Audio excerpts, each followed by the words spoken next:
हरे रामा फहरे तिरंगा गगनवा हियाहुल सालाए हरे। नमस्कार, स्वागत है आपका न्यूज 18 पर। मैं हूं आपके साथ अनामिका सिंह। आप सभी को आजादी के अमृत महोत्सव की बहुत सारी शुभकामनाएं।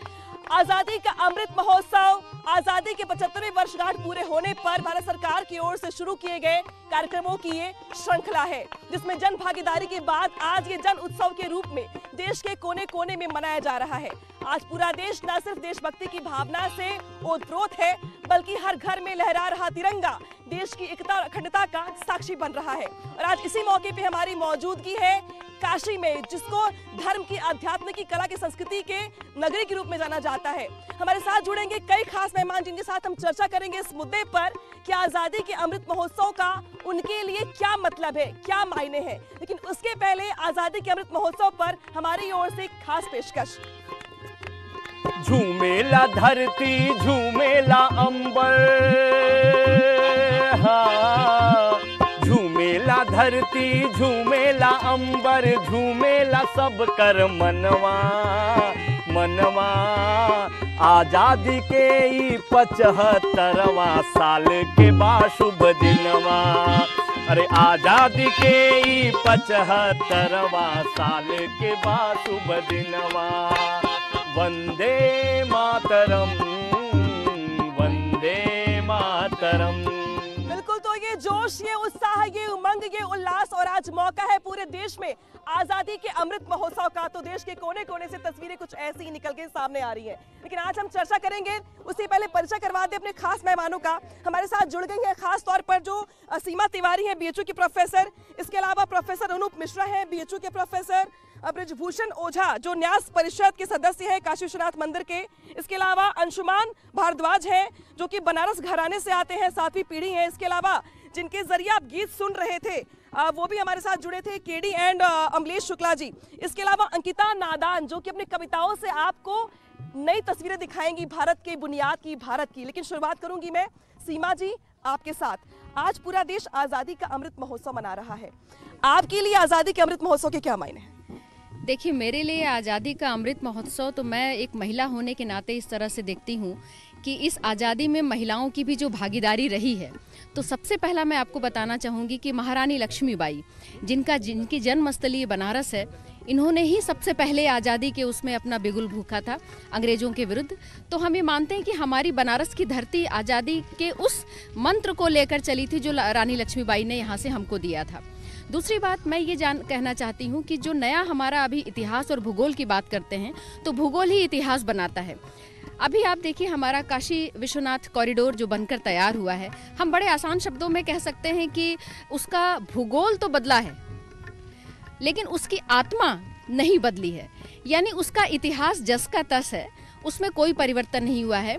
और ये इतिहास और भूगोल का सम्मिलित स्वरूप ही शायद हमारे आज़ादी के लिए एक वरदान होगा। अंकिता जी, आपके साथ मैं चाहूंगी कि आप 4 लाइनों के साथ आजादी के अमृत महोत्सव का मतलब क्या है आपके लिए, वो बताया। इस धरती पर हो हर जन्म, हे माँ ऐसा वर दे। श्रद्धा भक्ति भारत देश की रोम रोम में भर दे। बादल बनूं उस नील नभ का, लहराए जहां विजयी तिरंगा। पर्वत बनूं उस हिम श्रृंख का, वीर जवान जहां बजाएं डंका। फूल बना अपनी बगिया का, शहीदों पर अर्पण कर दे। इस धरती पर हो हर जन्म, हे माँ ऐसा वर दे, हे माँ ऐसा वर दे। तो देखिए, ये जो कविताएं हैं, ये कम से कम आपको अंदर तक झिझोर देंगी इस मौके पर, खास तौर पे आज़ादी के अमृत महोत्सव के मौके पे, जहाँ पे नहीं भूलना चाहिए इस महोत्सव और इस जश्न के साथ साथ उन अमर शहीदों को, जिनके त्याग और बलिदान की वजह से ही आज हमें ये मौका मिल रहा है, जहाँ हम ना सिर्फ खुली हवा में सांस ले रहे हैं, बल्कि आज़ादी का अमृत महोत्सव भी मना रहे हैं। प्रोफेसर साहब, आप तो ठेठ बनारसी और बनारस के हर रंग को जानते हैं, पहचानते हैं। काशी में मौजूद है हम लोग, काशी के लोग क्या सोचते हैं आज़ादी के अमृत महोत्सव को लेकर? ठेठ बनारसी के साथ मैं एक ठेठ अर्थशास्त्री भी हूँ और विद्यार्थियों को अर्थशास्त्र का ज्ञान भी देता हूँ। और बनारस की बात आपने की है, तो मैं बनारस में अर्थशास्त्र का ज्ञान पुरुषार्थ के रूप में देता हूँ। आपने सुना, पुरुषार्थ के रूप में? पुरुषार्थ के रूप में। हमारा अर्थशास्त्र पुरुषार्थ का अर्थशास्त्र है, यानी धर्म, अर्थ, काम, मोक्ष, बिना धर्म के अर्थ और बिना अर्थ के काम की कल्पना नहीं कर सकते हैं। काम मतलब प्लेजर, आनंद की अनुभूति, जिसके लिए पूरी दुनिया दौड़ रही है, युद्ध कर रही है, और बिना उस काम के आनंद के बिना काशी में मोक्ष नहीं मिलता। इसलिए काशी को हम लोग आनंद का आनंद कहते हैं, आनंद की नगरी है। आप गंगा माँ के तट पर हैं, तो एक अमृत महोत्सव के रूप में अगर हम आपसे बात करना चाहें तो मैं आपको बता दूं कि एक व्यक्ति के जीवन में अमृत जो वर्ष होता है वो वृद्धावस्था का होता है, लेकिन एक राष्ट्र का अमृत जो काल होता है वो यौवनावस्था का होता है। भारत आज जवान हुआ है, पूरी दुनिया में भारत इस समय सबसे यौवन देश के रूप में है। ये हमारे अमृत काल का सबसे प्रमुख उपलब्धि मैं पूरे विश्व के सामने प्रस्तुत करना चाहता हूँ, क्योंकि भारत ही युवा है, बाकी सारे देश बुजुर्ग होते जा रहे हैं। और तिरंगा हम केवल घर घर नहीं लहरा रहे हैं, तिरंगा हमारे दिलों में बसा हुआ है। गुरु जी, यहाँ पे लोग कहते हैं कि ये मोक्ष की नगरी है, यहाँ पे लोग मोक्ष के लिए आते हैं। कुछ लोग कहते हैं कि मैं तो यहाँ मर नहीं आया हूँ, मैं यहाँ खास तौर पे मरने आया हूँ, मुझे मोक्ष चाहिए। आज़ादी के अमृत महोत्सव के मौके पर बहुत सारे लोग इस बात का आकलन भी कर रहे हैं कि 75 वर्षों में क्या खोया, क्या पाया, कितना आगे बढ़ पाए हम, कितने पीछे गए। आप कहाँ पाते हैं काशी को? अब बात रही काशी की, देखिए आज़ादी का मतलब है वो शैक्षिक हो, सांस्कृतिक हो, आध्यात्मिक हो, या कृषि क्षेत्र हो, धार्मिक क्षेत्र हो, इन सभी जगहों पर भारतीयता होना चाहिए। भारत की जो अस्मिता है, जो पहचान है, हमारे वेद हैं, हमारे शास्त्र हैं, हमारी काशी है। कहा भी गया है, बिना वेदम बिना गीताम भारतम भारतम नहीं। तो जब अंग्रेजों का शासन था तो भारत की जो महिमा थी, भारत की जो सांस्कृतिक विरासत थी, आध्यात्मिक विरासत थी, जो हमारे शास्त्र थे, पुराण थे, वेद थे, उनके साथ वो इंसाफ नहीं किया गया। आज़ादी मिलने के बाद निश्चित रूप से इस देश में वेदों की, संस्कृत की, यहाँ तक कहूँगी इस देश की जितनी भी मातृभाषाएं हैं उनको सम्मान मिल रहा है। और देश आज जो है नई शिक्षा नीति के माध्यम से, देखिए मातृभाषा की बात हो रही है, अपने जो विज्ञान है, जो वैदिक विज्ञान है, वैदिक साइंस है, उसकी बात हो रही है, जो पूरे संपूर्ण के लिए आवश्यक है। और जहाँ तक आपने कहा, वेद भी कहते हैं काशी मरणान मुक्ति, ये वेद वाक्य है, काशी में मरने से मुक्ति होती है। लेकिन इसका तात्पर्य है काशी में मरने से ज्ञान प्राप्त होता है और उस ज्ञान से मुक्ति होती है, क्योंकि ऋते ज्ञानान न मुक्ति है, ज्ञान के बिना कोई मार्ग नहीं है। लेकिन इस आज़ादी के बाद, और विशेष करके मैं कहना चाहूँगा, भले इसको कोई अच्छा माने जो माने, राष्ट्र ऋषि मोदी जी के आने के बाद जब से उस काशी के सांसद बने हैं, निरंतर काशी में बदलाव हो रहा है। यहाँ देखिए भव्य दिव्य और एक नए रूप में काशी विश्वनाथ धाम का इस समय निर्माण हुआ है। तो भारत की जो विशाल संस्कृति है, व्यापक संस्कृति है, वो जन जन में पहुंचाया जा रहा है। मोदी जी गंगा में स्नान करके, महत्व भी है और पहचान भी है भारत की। इस बहस पे मैं दोबारा आपके पास आऊंगी, लेकिन आप तो बनारस घराने की 7वीं पीढ़ी है, जहां तक मुझे जानकारी है। 7 पीढ़ियां आप किस बनारस को देख चुकी हैं आगे बढ़ते हुए, कितना विकास हुआ, कितना नहीं हुआ। एक नौजवान के तौर पे जब आज आज़ादी का अमृत महोत्सव मनाया जा रहा है, आप क्या बदलाव देखते हैं काशी में? सबसे पहले तो मैं बनारस संगीत घराने की तरफ से सबको मैं प्रणाम करता हूं, और आज़ादी के अमृत महोत्सव में मैं सबको आज़ादी का अमृत महोत्सव मनाने का रिक्वेस्ट भी करता हूं। सर्वप्रथम मैं बताऊं कि संगीत के बिना तो आज़ादी संभव ही नहीं था। संगीत के बिना आप चाहे बंकिम चंद्र चटर्जी का ले लिए, वंदे मातरम ले लिए, राम प्रसाद बिस्मिल जी का सरफरोशी की तमन्ना आज हमारे दिल में है, और भी बहुत से ऐसे लाइनें हैं जो जोश और जज्बा भरने के लिए जज्बा, तो ये बिना संगीत के संभव ही नहीं था। इसलिए आज जो हमारी 7वीं पीढ़ी या जो हम लोग चल रहे हैं, हम लोग देख रहे हैं काफ़ी समय से काफ़ी बदलाव हुआ है संगीत के प्रति, सब लोग बढ़ते जा रहे हैं। और देश में आज़ादी का जब भी कोई होता है, तो अभी आप सुन भी रहे थे संगीत के माध्यम से, तो जो जज्बा है संगीत के बिना है नहीं संभव है। और काफ़ी चीज़ें बदल रही हैं, अभी फिलहाल नहीं मुझे देखने में मुस्कुराहट बता रही है आपकी। आज़ादी के अमृत महोत्सव के मौके पे किस तरीके से खुशी चेहरे पे दिखाई दे रही है। हालांकि इस बीच तिरंगा यात्रा भी लोगों के लिए कौतूहल का विषय बना हुआ है, क्योंकि 4.5 करोड़ से ज्यादा तिरंगे सिर्फ उत्तर प्रदेश के हर घर में लहरा रहे हैं। तो सोचिए देश में इसकी संख्या कितनी ज्यादा होगी, उस पर भी आएंगे हम, और बात इसकी भी करेंगे कि तिरंगा यात्रा के बीच जो सियासी दल है वो किस तरीके से इसको मुद्दा बना रहे हैं और किस तरीके से इस पर नई बहस छेड़ रहे हैं। लेकिन उसके पहले सुनिए आप प्यारा सा गीत आज़ादी के अमृत महोत्सव पर। है वतन वतन मेरे आबाद रहे तू, है वतन वतन मेरे आबाद रहे तू, मैं जहाँ रहूँ जहाँ में याद रहे तू, है वतन आबाद रहे तू, है वतन वतन मेरे आबाद रहे तू, मैं जहाँ रहूँ जहाँ में याद रहे तू, ऐ वतन मेरे वतन, ऐ वतन मेरे वतन। तू ही मेरी मंजिल है पहचान तुझी से, तू ही मेरी मंजिल है पहचान तुझी से।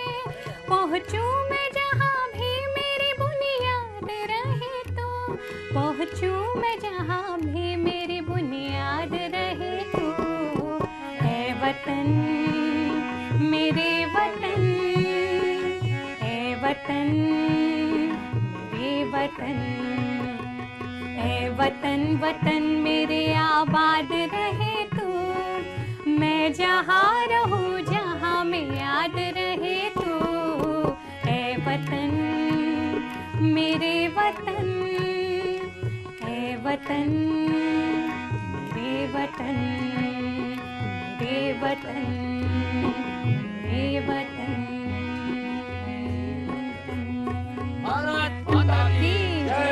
तो मैं जहाँ रहूं वहाँ याद रहे तू, और यही वजह है कि आज आज़ादी के अमृत महोत्सव के मौके पर प्रयास भी यही किया जा रहा है कि देशभक्ति की वो भावना लोगों के बीच न सिर्फ जागृत हो, बल्कि लोग समझ सके कि आज़ादी कितनी मुश्किलों से मिली और आज़ादी के मिलने के बाद 75 सालों के बाद देश कितना बदला, कितना बदलाव आया। चाहे नौजवान हो, बेटियां हो, विद्यार्थी हो और नौकरी पेशा लोग हो, हर वर्ग के लिए सरकार ने क्या काम किए हैं, क्या उनको मौका नहीं मिलना चाहिए आत्ममंथन करने का कि देश कहाँ पर था और कहाँ पहुंचा। हालांकि इस बीच तिरंगा यात्रा निकल रही है जगह जगह से, आपने भी देखा होगा तिरंगा यात्राएं निकल रही हैं, हर हाथ में तिरंगा है, आपके हाथों में भी तिरंगा है। इस तिरंगा यात्रा को लेकर के भी लोगों ने बहुत सारी बातें कही।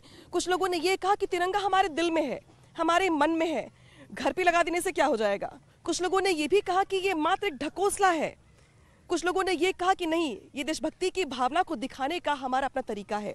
आपके विचार क्या है इस पर? मेरा भी यही कहना है कि देशभक्ति दिखाने का हमारा अपना तरीका है। मैं उन लोगों से कहना चाहूँगी जिन्होंने कहा कि ये ढकोसला है या तिरंगा हमारे दिल में बसता है। ज़रूर मैं ये कहूँगी कि हर भारतवासी के दिल में जो है तिरंगा बसता है, लेकिन एक कहावत आपने सुनी होगी कि माँ भी बच्चे को दूध तभी पिलाती है जब बच्चा रोता है। तो इसी तरह से इस भावनाओं को जब तक हम दिखाएंगे नहीं, समाज को बताएंगे नहीं, हमारी आगे आने वाली पीढ़ी और जनरेशन उस आंदोलन को कैसे याद रखेगी जिसके लिए हमारे लाखों लोगों ने कुर्बानी दी, तब हमें ये आज़ादी मिली है।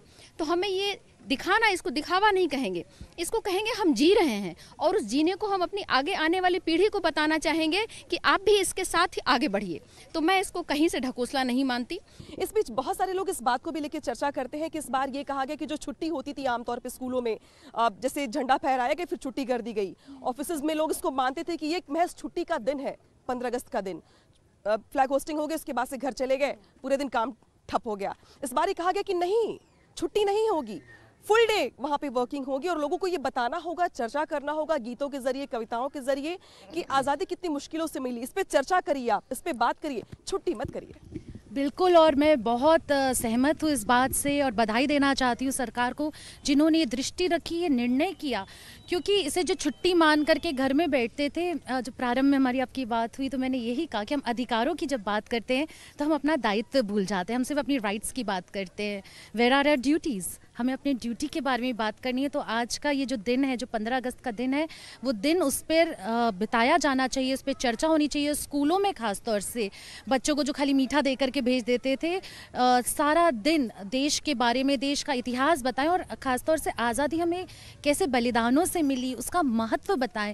क्या ये इसको लेकर के जो सियासी दल जो है आपस में बहस कर रहे हैं, ठीक है, तिरंगा यात्रा को लेकर के कोई पॉलिटिकल पार्टी ज़्यादा आगे चल रही है या पीछे चल रही है, कि अलग बहस का विषय हो सकता है, लेकिन तिरंगा पर कैसे सियासत हो सकती है, हो रही है। लेकिन अलग अलग आपने भी सुन रहे होंगे कि किस तरीके से पॉलिटिकल पार्टीज के लीडर्स इसको अपने अपने एंगल से देख रहे हैं। क्या तिरंगा पर भी कोई एंगल बनना चाहिए देश के भीतर? अब आप समझ लीजिए ये देश कितना स्वतंत्र है। आज़ादी का मतलब देख लीजिए कि एक लोकतांत्रिक पद्धति में विरोध के लिए विरोध करने का चयन तिरंगा हो गया। लेकिन ये दुर्भाग्य है, हम जैसे भारतीयों के लिए, हम जैसे शिक्षकों के लिए बड़ा दुर्भाग्य है। हम क्या संदेश दे रहे हैं अपने बच्चों को? और इस यात्राओं को हम विकास की यात्रा के साथ जोड़ें, इसमें राजनीति की यात्रा के साथ जोड़ने के लिए चुनाव होता है। चुनावी मैदान में अपने अपने झंडे को लहरा के उस पर बहस कीजिए, न कि हमारे राष्ट्रीय झंडा पर बहस कीजिए। मैं आपको बार बार कह रहा हूँ, चेतावनी देना चाहता हूँ कि हमारे राष्ट्रीय झंडा को हर भारतीयों का दिल दर्द दुखता है जब राजनीति तिरंगा पर होता है। बिल्कुल, तो तिरंगे की यात्रा को विकास की यात्रा के साथ जोड़िए, न कि राजनीति की यात्रा के साथ जोड़िए। आप ये बताइए, जिस तरीके से अब लगातार हम इस पे बहस कर भी रही हूँ, अच्छा व्हाट्सएप की डीपी बदलने तक को लेकर के कहा गया है कि तिरंगा व्हाट्सएप की डीपी होगी, फेसबुक की डीपी होगी, चूंकि सोशल मीडिया का जमाना है, सोशल मीडिया पे हर व्यक्ति है, तो डीपी तक लगाना है तिरंगे को। लगाया आपने? बिल्कुल, सबने लगाया है, और आप कहिए तो अभी दिखा दूं, फेसबुक पर लगाया। एक इससे जुड़ी हुई एक बात कहता हूं, देखिए एक अनुभूति की बात है। आप जाइए, ये जो आज़ादी मिली है, चंद्रशेखर आज़ाद, भगत सिंह, जो भी हमारे वीर सपूत रहे हैं, अपने माताओं के बीमार में गोलियां तक नहीं खरीदी, लेकिन देश के लिए गोली खरीदे, गोली चलाए, और सबने, चाहे हिंदू, मुस्लिम, सिख, ईसाई, सबने मिल करके क्या कुर्बानियाँ दी। और हम इन चीज़ों को अनुभूति न करके क्या करते हैं, इसको जाति में, धर्म में, देश प्रदेश में, राज्य में कई तरह के विभेद पैदा कर देते हैं।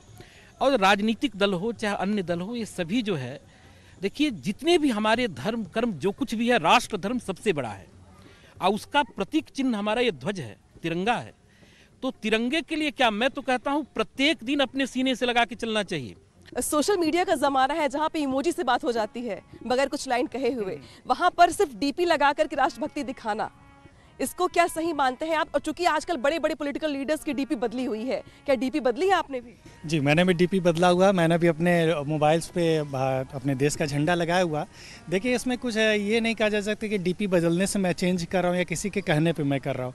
मेरे अंदर अपने देश के प्रति मेरी भावना है, मेरा प्रणाम है, मेरा प्यार है। क्या क्रेडिट का कंपटीशन होना चाहिए देशभक्ति के लिए? नहीं, मेरे समझ से तो नहीं होना चाहिए, लेकिन भाई अब जैसे जिसकी पॉलिटिकल है, जिसकी सत्ता उसी का सब वो है, तो ऐसी कोई बात नहीं। मैं तो सारे पार्टियों से कहता हूँ कि आप लोग भी आइए, और जब अपने जैसे भाई साहब ने बताया कि 75वां साल है, ये दोबारा नहीं आएगा, तो मुझे तो लगता है कि ऐसे तो सभी बैठ के किसी शादी वगैरह में खाना खाते हैं, तो कभी देश के लिए आप भी सभी लोग एकजुट हो जाइए। इसलिए मैं चाहूँगा कि सभी लोग जुड़े हैं, सभी लोग आगे आए, आगे बढ़ कर के आए, इसे छुट्टी के दिन के तौर पर ना बना करके किस तरीके से इसको वो अपने अंदर देशभक्ति की भावना को जगा सकते हैं। इस मौके पर कार्यक्रम करें, बहस करें, चर्चा करें, आज़ादी के अमृत महोत्सव के मौके पर बच्चों को खास तौर पे शिक्षा दें। हालांकि इन सब के बीच ज़रूरत हो जाती है यहाँ पे रंगारंग कार्यक्रम के जरिए अमृत महोत्सव के जश्न को बरकरार रखने की। इसीलिए जो यहाँ पर हमारे साथ पूरी टीम बैठी हुई है, एक प्यारा सा गीत आज़ादी के अमृत महोत्सव के मौके पर। केडी भैया कुछ कहना चाहते हैं? केडी भैया क्या कहना चाहते हैं आप? सियासत करने वालों को अब की हम समझा देंगे, सियासत करने वालों को अब की हम समझा देंगे, भारत माँ के हैं सपूत, घर घर झंडा लहरा देंगे। वंदे मातरम, वंदे मातरम, वंदे मातरम, वंदे मातरम। घर घर झंडा लहराना है, घर घर झंडा लहराना है, सबको ये समझाना है, घर घर झंडा लहराना है, सबको ये समझाना है, आजादी का अमृत महोत्सव झूम झूम मनाना है। वंदे मातरम, वंदे मातरम। और मैं कहना चाहूंगा, अरे तीन रंग में रंगी है धरती, तीन रंग में रंगी है धरती, तीन रंग में रंगी है धरती, भारत भूमि का उत्सव, आजादी का अमृत महोत्सव, आजादी का अमृत महोत्सव, आजादी का अमृत महोत्सव। तो लिपटे राष्ट्र ध्वजा में आते,